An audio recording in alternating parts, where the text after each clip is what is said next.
Very good evening, all of you. So this is a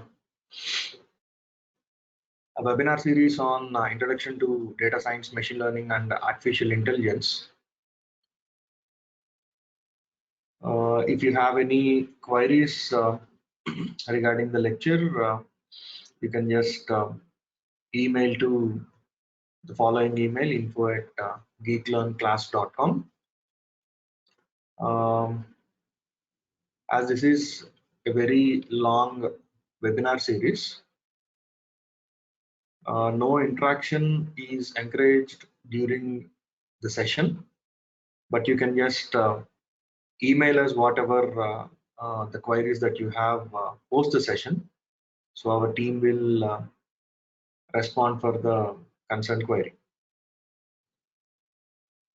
Thank you. So we'll proceed further. So as said, introduction to data science, machine learning and artificial intelligence.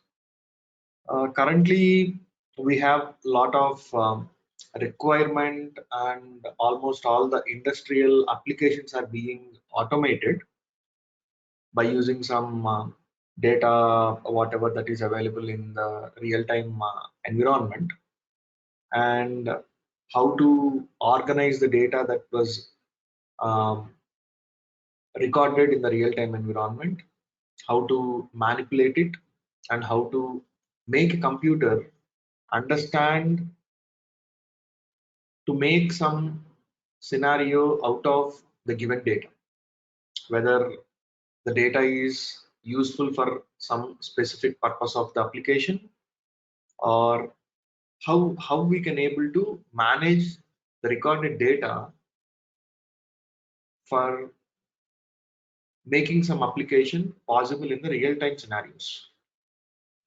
For that, machine learning and artificial intelligence techniques are helping to model in such a way that the real-time scenarios can be implemented by using any computer. So we will shortly try to understand how this automation is being happened and implemented in a real-time scenarios, like a self-driving car, or using some mathematical applications through some computer science algorithms, and making it possible to understand whatever that we are talking to any computer or writing to any computer by following some kind of natural language processing based applications.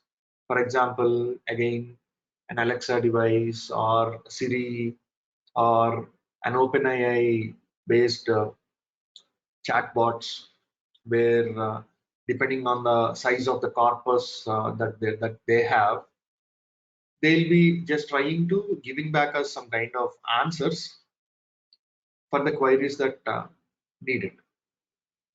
So there are plenty of automation is being happened, and industry is trying to fill the gap between the academic and the real-time environment.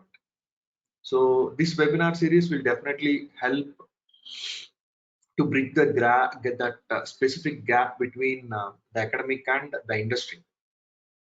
So moving forward, so here in this specific webinar, as this is the first day, I would like to spend more time on the very basic necessity of understanding what actually computer can able to do and how. So we all know that computer is built with some specific components, and how they are connected together to process some data, to telecast something, or to organize the data, to save, to retrieve and operate in some fashion. Okay, so we will firstly look into some organization of things through the computer, and then slowly move to understand what actually artificial intelligence is.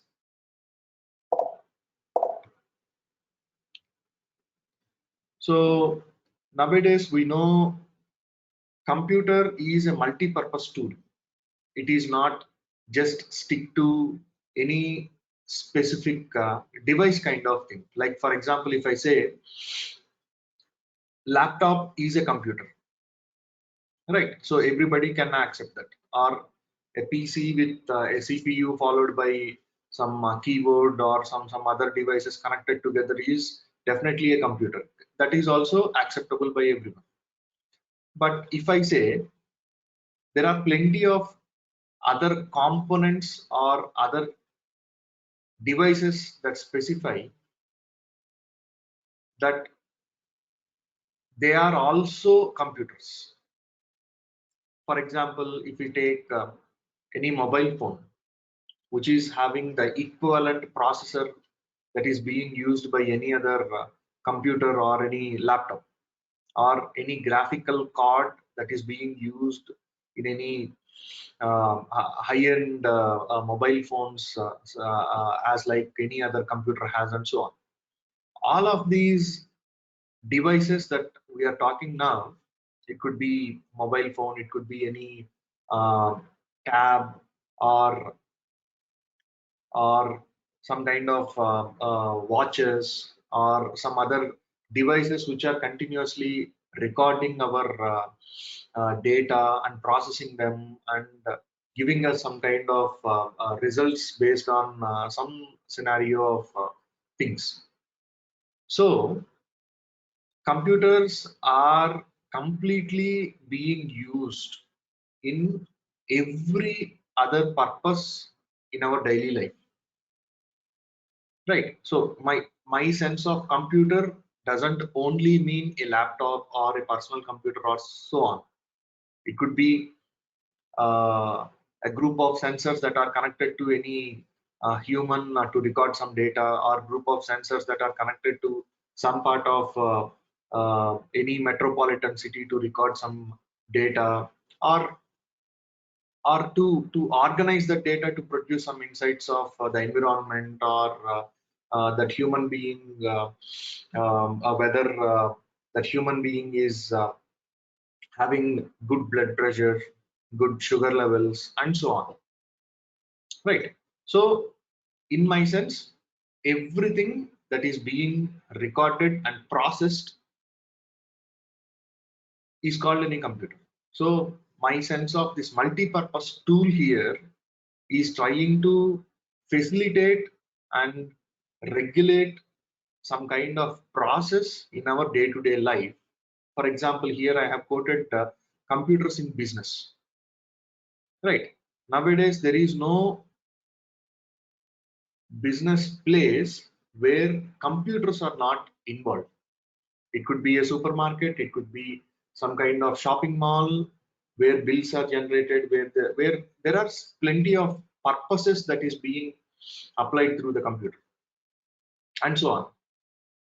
And even if we come for medicine and healthcare, there are plenty of applications that are being developed and um, carried through computers. As said, plenty of sensors that are being connected to any human being in any hospital are continuously recording some kind of data, pulse rate, ECG sensor which records heart beat, or the way how heart is functioning, and so on, are trying to give us some kind of analysis where, okay, the heart of this human being is perfectly fine. There is some issue with the blood pressure. Okay, blood pressure is also fine. There is some issue with sugar levels. So doctor will be trying to give some medicine in such a way that sugar levels also come down, or sugar levels also go up to the normal situation if it is low, and so on. So there also the sensors that are connected to a patient are recording some data and processed through a computer. I repeat, processed through a computer to produce some kind of insights, and those insights are being recorded for some specific applications. So in healthcare and medicine also, this multi-purpose tool is being used to make some automation or to make some kind of real-time beneficial scenarios, because any nurse or a compounder kind of person who is attending the patient cannot sit continuously for 24 or 30 hours. It is not possible for any human being to continuously just sit and monitor any other human being. True, right? But a computer can do that, and computer process that. A computer give us some kind of insights. Computer give us some kind of specific needs of that specific car, and so on. Similarly, few other applications like science, engineering are also being used for specific applications to be produced and automated and so on with this multi-purpose tool. Especially the engineering has been revolutionized because of the specific computer applications that are being used into their needs. And similarly, manufacturing industry also has automated almost all their processes because of the computers. Especially if you take any soft drink industry, Coca-Cola, Pepsi, and so on, there are very few human labor workers are involved in cleaning, in sanitizing, in packing, and any other purpose to develop that case of the drinks. Earlier days, it is not because of the computer availability or the automation that is happened to the manufacturing sector. It is not there because of that more number of humans are being involved into making all these things possible. But because of less human power nowadays we can use, and more automation is being happened to all these conveyor belts and whatever the programming that we are being given to apply some how much amount of gas that is needed, how much amount of sugar that is needed, how much amount of caffeine that is needed, and so on. These industries are being one of the great business producers in the market, and that is the reason why they produce more funds, they spend more funds for the advertisements and so on, so forth. Not only I'm inclined towards soft drink industry, but also any other manufacturing industries like cloth, any other manufacturing industry like computer manufacturers, bottle manufacturers, phone manufacturers, wire manufacturers, and so on. All of this is because of the automation, the availability of technology for automating that specific production. True, right? So all of this is happening because of there is a basic computer available, and what kind of technology that we are being provided to that computer so that it will be trying to generate some kind of automation. And because of that automation, the industry is being revolutionized. They are producing more and more amount of outcome, and because of that more revenue is being generated and more employment, etc., are being developed. Moving forward, there are plenty of places, especially government sector, military sector, music, theater, film and television, and so on. There are plenty of places where the computers are revolutionizing the need and whatever the whole service that is being provided by the system. Nowadays, many state governments are making digitalizing the things whatever that are available with them. Earlier, they used to maintain the books and books together to understand, okay, how many acres of land belongs to this specific village, and how many people have the land in that village, or how much individual person is having this much amount of land, and so on. Or some kind of delivering some kind of rations, delivering some kind of other pensions, delivering some kind of other uh, small things that were given by the government or some NGOs, and so on. Similarly, the military, they are using the automation process since very long. Very long means about even 1950s, 1960s. Since then, all the military sector in the world have been revolutionized to use some sort of programming process, automation process through computers. And even if we talk about the music, there are plenty of applications that we can see nowadays where music can be produced through even our touch onto the specific part of a computer, and so on. That means only one small application can able to produce different kinds of musics, multiple kinds of musics, without any hard device we usually play with. And even we can able to even morph the voices, change it to different like ages, or different sex, or something like that, right? So the sophistication of the music, or the usage of the music based applications, are also being revolutionized because of this multi-purpose tool. And definitely we also witness theaters, films and televisions are revolutionized since 1980s, 1990s, once the real time usage of the computers are started. Especially the television industry in India has been revolutionized since 1990 after the globalization. Whenever the television industry is started, there are a lot of entertainment has happened in the real time scenario. Post that, there is also the film industry established, developed, and they are being produced with lot of other things together, which gave a very great value to the country, as well as produce lot of revenues, lot of job opportunities, and so on. So looking inside a machine, as I said earlier, there are a lot of components that help this specific machine to work. Here, I don't mean again only a laptop or only a personal computer with some CPU, with some monitor kind of thing. I mean any other electronic device that has a processor, memory, input output devices and storage devices can be called as a computer.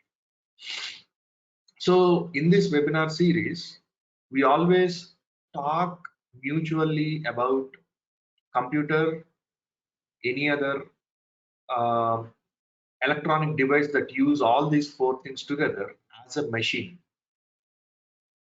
Okay, so as we conclude the whole thing, as a computer follows some kind of processing by storing some data, where the data is being recorded with some input devices and producing some kind of outputs.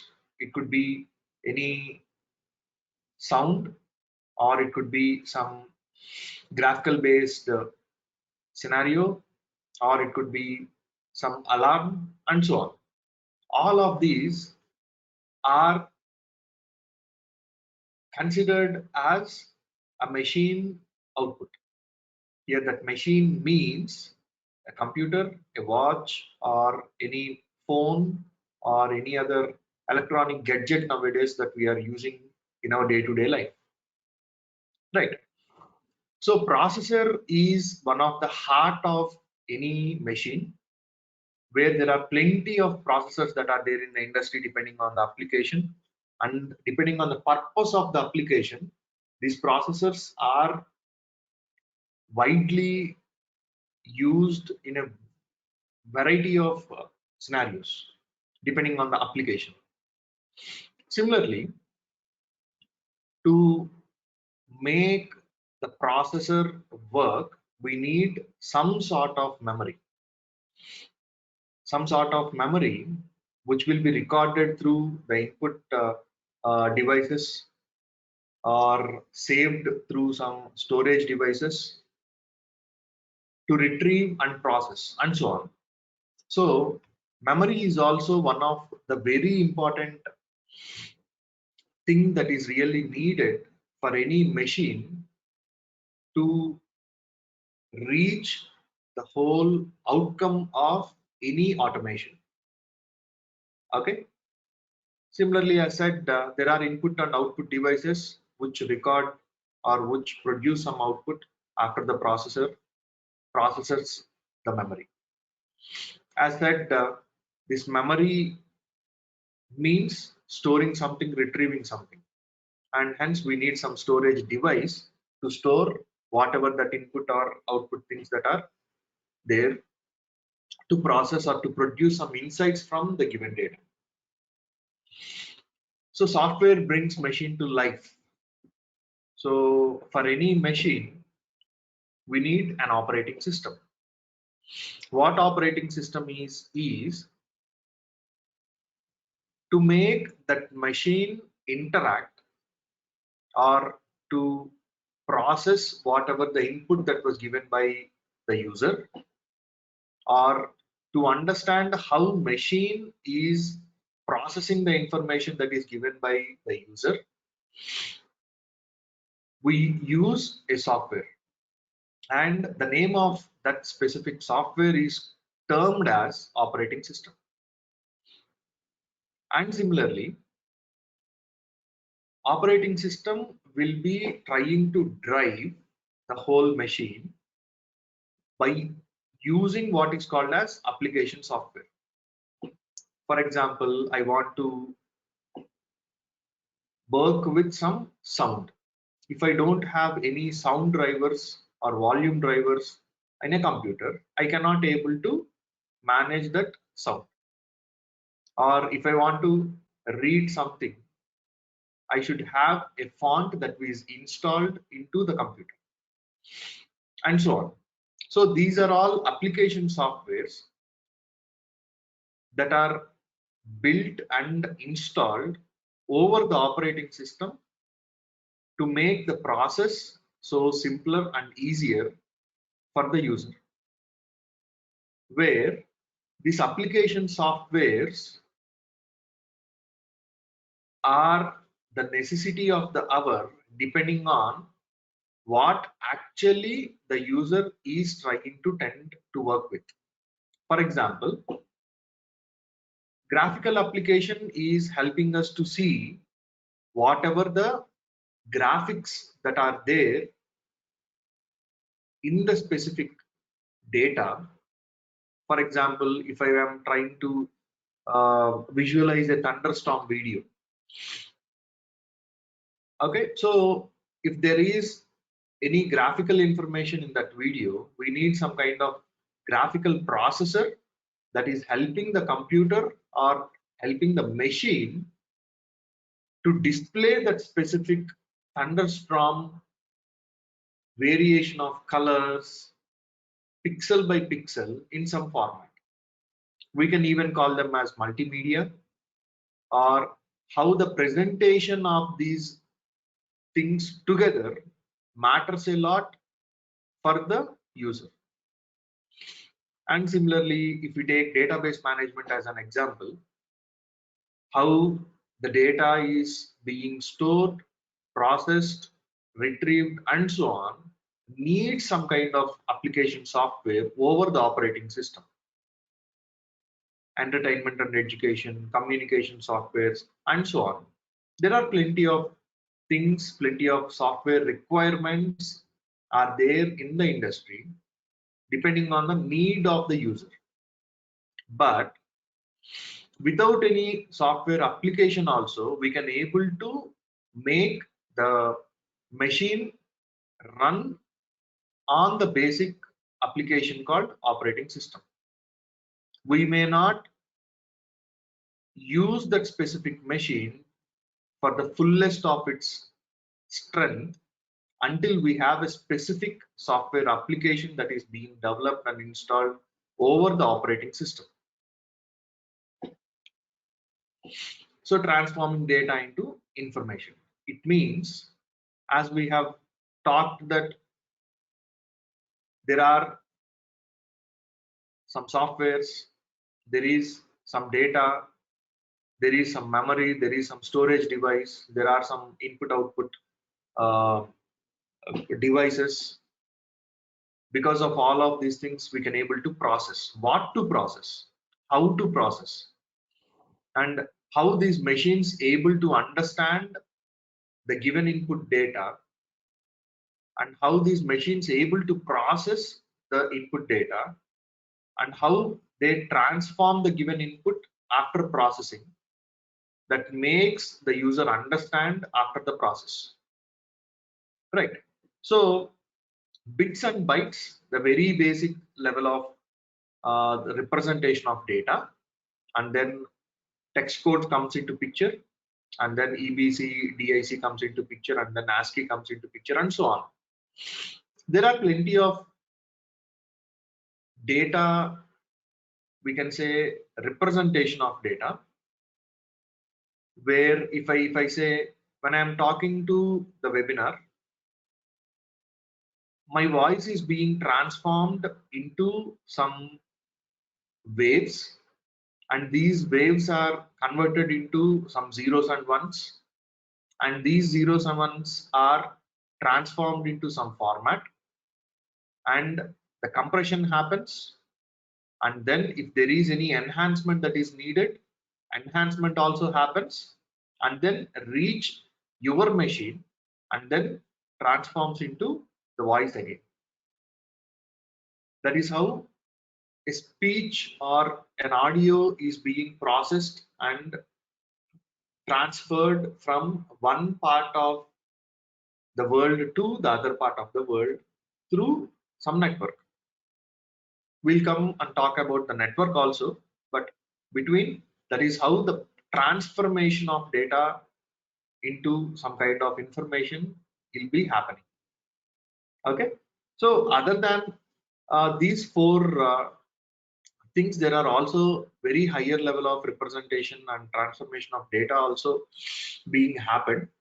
But as I said, this is very basic level of introduction that I'm trying to give you to understand what actually a computer will be doing at a very basic level, or any machine needs to process and to work with at a very basic level.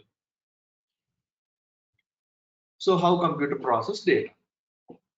So as we have plenty of components inside the computer processor, like control unit, arithmetic logical unit, memory like random access memory, read-only memory. All of these parts of the processor will be communicating to each other in such a way that they will be processing the given input data. It could be speech, it could be audio, it could be video, or it could be some other format of input, and trying to control through the control unit. If there are any arithmetic or some other logical operations needed to process the given data, that will happen.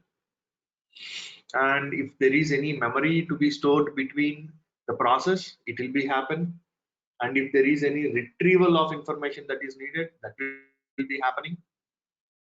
And between how this information is being stored and retrieved, depending on the need, ROM and RAM come into picture.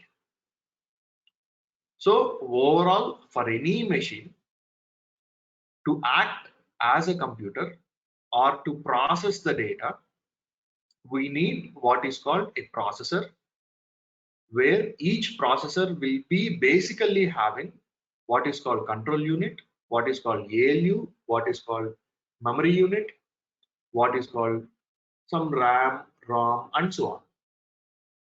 So these are the very basic things for any process to happen through what is called a computer or a machine. So the factors affecting processing speed. So as a computer scientist, that we can say that to run any specific program or to run any specific application, we basically need how much time that is being affected to process some data, or how much time we can able to make that particular computer to process that specific data will make our application more stronger. It depending on the need again, how much fast we need, how much slow we need, and so on. So here I have mentioned few of the real-time hardware devices that affects the whole processing speed. Some of them are registers, memory and computing power, computer's internal clock, bus, data bus, address bus, cache memory, passing math operations. So these are the few of the factors that are affecting the whole process of the computer, whole process of the data operation. So if we are looking for a better speed-based devices, we definitely need a better internal clock of any computer where the data can be easily processed and stored and operated through memory devices like registers, or transfer of that specific data happens from one part to the other part of the computer through buses like data bus, address bus, or any other bus that really needed to transfer information from one part of the machine to the other part. And especially math coprocessor.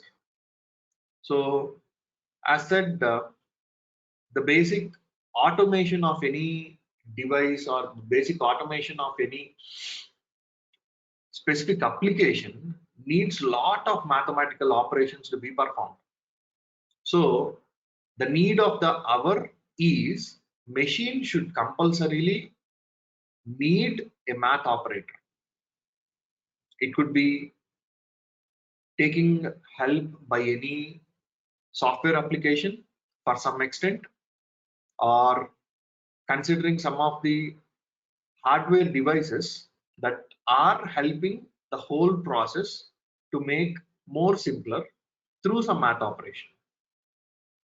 Okay, it could be, there are plenty of scenarios that are helping this particular machine that is getting affected with the speed of the process.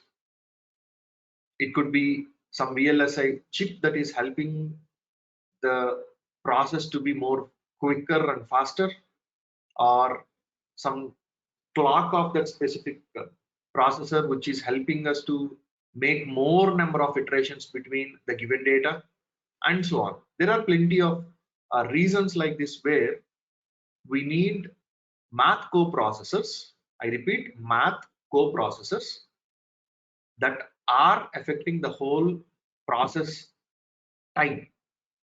It could be specifically increasing the number of processing conditions for a given data, or producing more number of iterations between the process of the given data and producing the valid outputs at a more single go, or if not a single go, multiple goes, but taking a very lesser amount of time, and so on.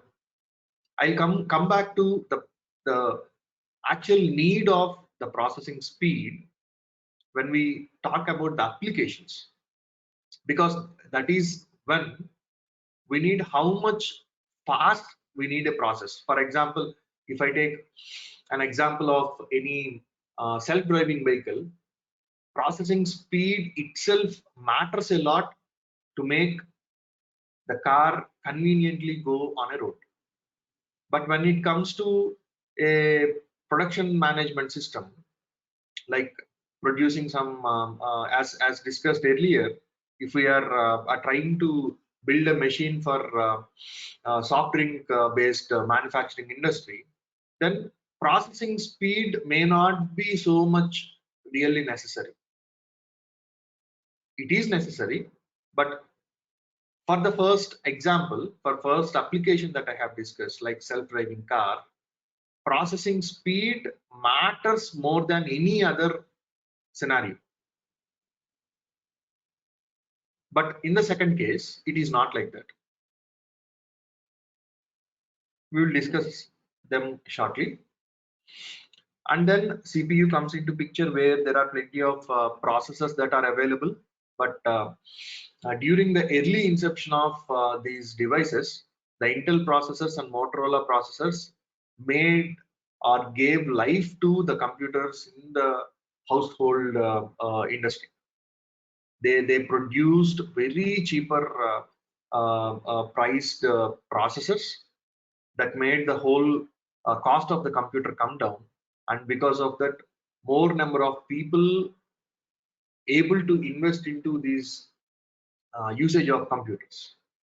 So still today, Intel processors are being used into many computers, many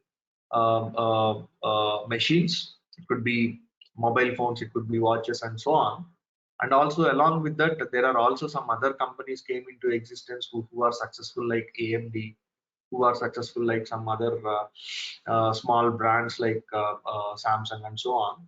They are also successful, but I have mentioned the Intel and Motorola because they revolutionized the packaging system of these processors for any computer, and because of that, the cost of the whole computer came down.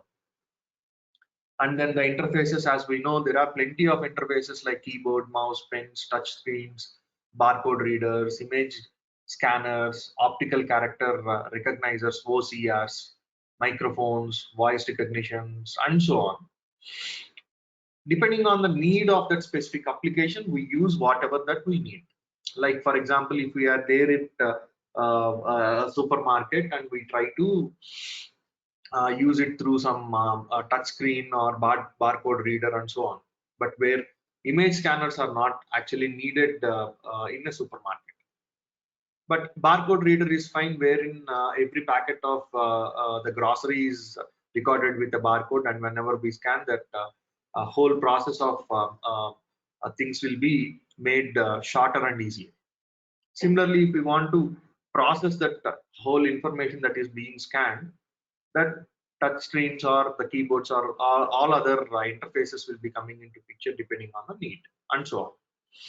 Similarly, for any manufacturing industry, specifically barcode readers are not more useful, but where their barcode readers may be replaced with some other useful things or needed things, and so on. And then comes storage. So storage is also one of the important, very important specification that we need to concentrate on, because though we have these techniques available since 5-6 decades, it is because of the storage and the memory which helped the whole real-time data to be stored in some format and processed and so on. So earlier we used to have diskettes, hard disk, removable hard disk, and then magnetic tapes, where we have used CD-ROMs, ROMs, and magnetic optical disks and so on to store and retrieve and even replace the storage elements. And then network has been built, where that whole system is being revolutionized nowadays through the network, especially post 3G released into the market, all the industries, especially the network-based industries, are being backed up with a lot of data. And post that, the 4G, when 4G was introduced into the market, it revolutionized the usage of internet in many sectors. And post that, now 5G came into existence, and because of the band that we have in the market, every second it is being recorded with about 1 billion plus data. 1 billion plus. So again, there are plenty of parameters that we have to look into how this data is being calculated. So it could be bytes, it could be some other thing. So network has been built to connect all the devices, to connect all the devices for transfer of information, processing the information, and so on, to make more things comfortable, even to store, to retrieve, to process, even with respect to the cloud environment. We'll come back to the cloud environment also a little later, but for to have that understanding how this network is being, the important criteria of understanding or working with the data and data science based applications. So there are plenty of categories of networks like LANs, WANs, file server networks, client server networks, peer-to-peer computing, and so on. And there are also plenty of network topologies that are available between the functionality of all these different computing networking based things. Okay, so we'll shortly spend some time on the very basic of artificial intelligence today, and we will move to some other level of understanding in the next webinar, right? So how psychologists actually define this artificial intelligence? So psychologists say that intelligence is the ability to learn, the ability to recognize problems, or the ability to solve whatever the recognized problems are. So there are plenty of definitions that we can say, that not only psychologists, that anyone can able to define what actually intelligence is in different ways, different for different applications and so on. But mostly in the industry, there is no specific definition for intelligence, but it is that ability to solve some problem by learning, by recognizing, by understanding, by processing, and so on. Okay, so if there is any problem, how to decode the problem and how to attack that specific problem through some format.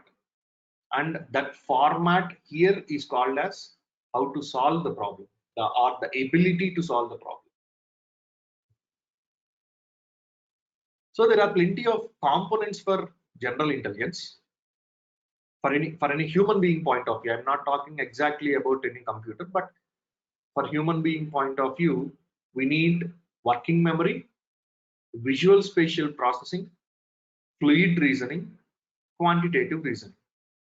So there are plenty of other scenarios where plenty of other intelligent things may be used, but for a shorter understanding what actually intelligence has, or what actually this general intelligence is, and so on, for that we talk about these things. So artificial intelligence is being used into plenty of applications like manufacturing, banking, science, insurance, retail, sports, arts, medicine, and so on, in a wide variety of ways, in a wide variety of uh, uh, different data that is being collected and processed and applied, and so on. So Alan Turing. So today's computers even don't match the human biological process. So to the very basic, if we try to define or say what actually an artificial intelligence is that ability of machines to replicate or enhance the human intellect, such as reasoning, learning from experience, and so on. This is being used in computer programs since years, but it is not applied to many other products and services. For example, if I say some digital cameras can determine what objects are present in an image using some artificial intelligence software nowadays. If you just tap on the screen, it will be that specific object will be highlighted, and other background things or foreground things will be blurred. Or in addition, some expert predict may make some more innovative uses with this artificial intelligence. Like for example, there are smart electric grids where depending on the usage of the electricity, they will be rising that bar or they will be lowering the bar and so on. So basically, AI uses some techniques from probability theory, economics, algorithms that will be helping to solve and design some practical problems and so on. Along with that, their field is drawing computer science, mathematics, psychology, and even linguistic based things to develop plenty of applications. This computer science specifically is providing tools for designing and building some algorithms, while this mathematics offer tools with modeling and solving the results by using some optimization problems. Although, as discussed, the concept of AI has been around since 19th century. I repeat, since 19th century, when Alan Turing first proposed an imitation game to assess what actually machine intelligence is. It only become feasible to achieve in recent decades due to the increased availability of computing power and data to train these AI systems. So to understand the idea behind AI, we should think about what distinguishes between human intelligence from that of other creatures. Our ability to learn from experiences and apply these lessons to some new situations. We can do this because of our advanced brain power. We have more neurons than any other animal species in the whole world. So today's computers don't match the human biological neural network, not even close, but they have one significant advantage over this: their ability to analyze vast and vast amounts of data and experiences much faster than humans could ever hope. So with so much attention on modern artificial intelligence, it is easy to forget that the field is not a brand new. So AI had a number of different periods distinguished by whether the focus was on proving logical theorems or trying to mimic human thought via neurology. Artificial intelligence dates back to the late 1940s when computer pioneers like Alan Turing and John von Neumann first started examining how machines could think. However, a significant milestone in AI occurred in 1956 when researchers proved that a machine could solve any problem if it were allowed to use an unlimited amount of memory. I repeat, if it were allowed to use an unlimited amount of memory. And because of this, the result was a program called General Problem Solver. Over the next 2 decades, this research efforts focused on applying artificial intelligence to the real world problems.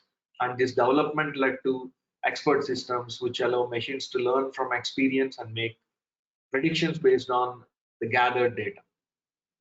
Expert systems here are not as complex as human brains, but they can be trained to identify patterns and make decisions based on the data. They are commonly used in medicine and manufacturing sectors today.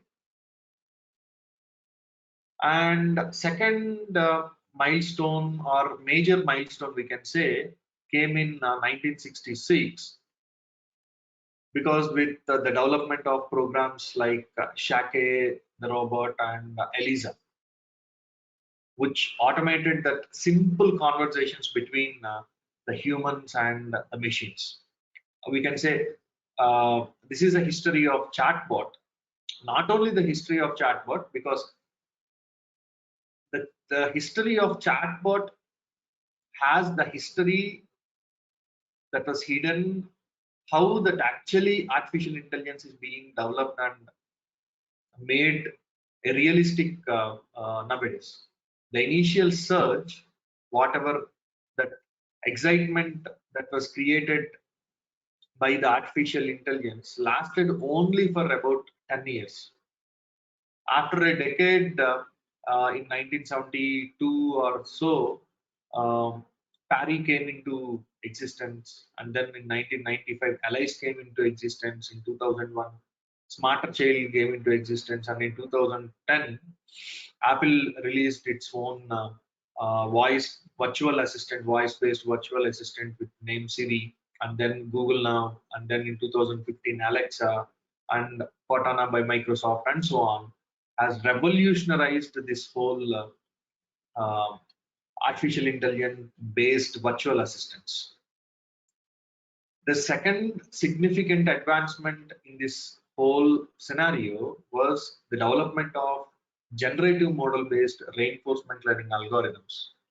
These generative models can generate novel examples from a very limited amount of given class, which helps learn some complex behaviors from very little data. For example, they can be used to learn how to control a car only for 20 minutes of driving experience.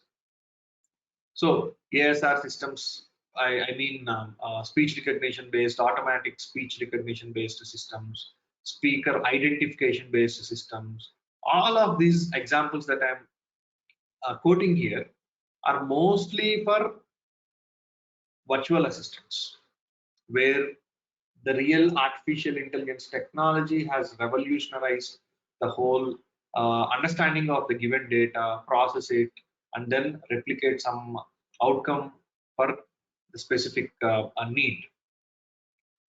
So Turing test is one test that I have mentioned earlier during 1950s, that they have successfully able to make the computer understand whether the given input or the produced output is through a computer or a human being. So there is an interrogator where he will be given or she will be given with a human input as well as computer input. If interrogator is able to understand that is given by the computer, then the test is failed. If he or she couldn't able to understand human or computer gave the input, then the Turing test is passed. So there are plenty of different fields that we can say inside the artificial intelligence. Artificial intelligence is a general term for being able to make computers do things that require intelligence if done by any humans. They can be basically broke down into two major fields like machine learning and neural networks. So both are subfields under artificial intelligence, and each one has its own methods and algorithms that help to solve the problem. So similarly, I want to spend some more time on elaborating what actually artificial intelligence is, machine learning is, and deep learning is. For today, I'll stop the session, and tomorrow we will continue understanding the differences between how these specific techniques are being subdivided into machine learning and deep learning, and what are the challenges and what are the advantages over one another are helping the whole industry to solve very complex problems and making the whole human life more simpler.